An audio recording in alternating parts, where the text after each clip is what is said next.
The anti-witch inoculation strategy. One of the most baffling things in American history was the Salem Witch Trials. A small town of settlers in the late 1600s suddenly went crazy.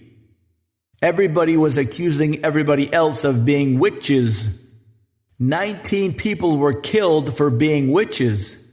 As far as researchers and historians can tell, this was a weird mix of church ideology, different land ownership ideas, family X versus family Y, and no real authority to keep people from eating each other.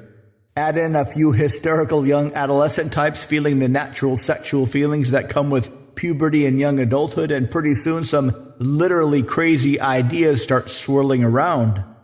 As soon as everybody has the idea in their head that they themselves might be killed for any random reason, something very sinister happens.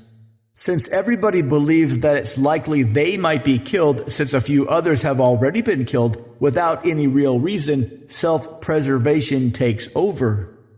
And everybody else is competing with everybody else to convince everybody else to kill the other guy. Imagine, for example, you've got a teenager who suspects all the adults are looking at her funny, and she believes that she's just one wrong accusation away from getting a noose slipped around her neck. What is the rational human thing to do in this situation? Come up with a logical, rational, carefully laid out argument about why you are not a witch? Nope. Find somebody else to shift everybody's attention. All you need is a couple others who feel the same way you do, and everybody will pile on.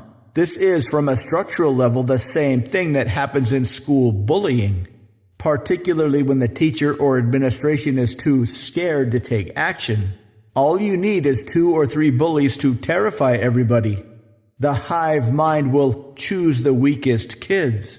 Not because they want to hurt the weakest kids, rather they want the bullies to focus on the weakest kids rather than them. The Salem Witch Trials were essentially a junior high school bullying scenario writ large.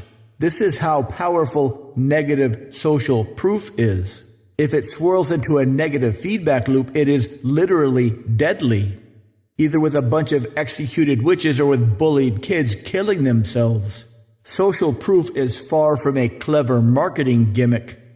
It is perhaps the most powerful force of human nature. Most people do everything they can to avoid negative social proof, to blend in, to avoid speaking out on any controversial topics or calling attention to themselves. But social proof is as much of an inside game as it is a real thing, which means you can manage your own level of social proof. Most people treat things like social proof as if they were weather systems, completely out of their control.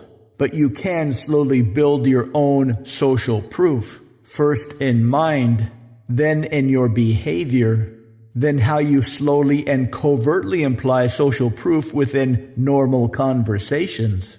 So you don't have to hope or wish or avoid.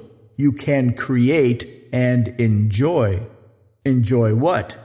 Enjoy everybody enjoying you. To learn how, visit mindpersuasion.com/social-proof.